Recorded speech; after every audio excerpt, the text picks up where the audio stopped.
আনসারদের ৬ মাসের বিশ্রাম প্রথা বাতিলের প্রাথমিক সিদ্ধান্ত হয়েছে, আর জাতীয়করণের দাবির বিষয়ে সুপারিশ কমিটির প্রতিবেদন অনুসারে সিদ্ধান্ত হবে, জানিয়েছেন স্বরাষ্ট্র উপদেষ্টা অবসরপ্রাপ্ত লেফটেন্যান্ট জেনারেল জাহাঙ্গীর আলম।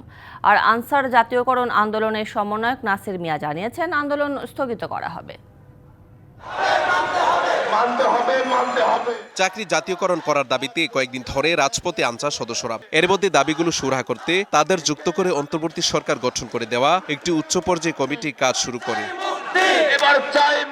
তারপরও রবিবার রাজধানীর জাতীয় প্রেসক্লাব ও সচিবালয়ের আশপাশ এলাকায় অবস্থান নেয় আনসার সদস্যরা। তাদের অভিযোগ, আওয়ামী লীগের আমলে তাদের চাকরি স্থায়ীকরণের আশ্বাস দিলেও তা বাস্তবায়ন হয়নি। দীর্ঘদিন ধরে বৈষম্যের শিকার হয়ে আসছেন তারা। আমাদের যখন আওয়ামী লীগ সরকার বা অন্যান্য সরকার যখন ছিল, আমাদেরকে কথা বলতে দেওয়া হয় নাই। আমরা এখন দেয়ালে পিঠ থেকে গেছে। আমরা এই যে শেখ হাসিনা সরকার ক্ষমতায় থাকা অবস্থায় উনি জায়গায় জায়গায় উনার নিজস্ব লোক বসিয়েছেন।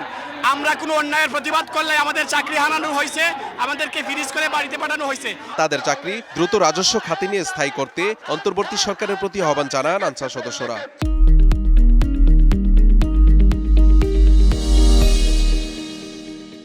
ডক্টর ইউনূস স্যারের কাছে আমার এখন দাবি যেন আমাদের জাতীয়করণ করে নেওয়া হয়।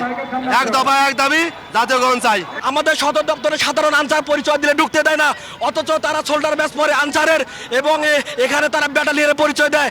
সচিবালয়ের স্বরাষ্ট্র উপদেষ্টার সাথে বৈঠকের পর আনসার জাতীয়করণ আন্দোলনের সমন্বয়ক নাসির মিয়া আন্দোলন স্থগিত করে কর্মস্থলে ফিরে যাওয়ার আহ্বান জানান। যারা আন্দোলনরত আছে সবাই সবার কর্মস্থলে ফিরে যাবে এবং কর্মবিরতি প্রত্যাহার করে সবাই সবার অবস্থানে চাকরিতে নিয়মিত ডিউটি করবেন। স্বরাষ্ট্র উপদেষ্টা জানান, আনসারদের ৬ মাসের রেস্ট প্রথা বাতিলের প্রাথমিক সিদ্ধান্ত হয়েছে। এখন থেকে রেস্ট প্রথা থাকবে না আনসারে। আর অন্যান্য যে তাদের দাবি দাওয়াগুলি আছে ওই জন্য একটা কমিটি করে দেওয়া হচ্ছে।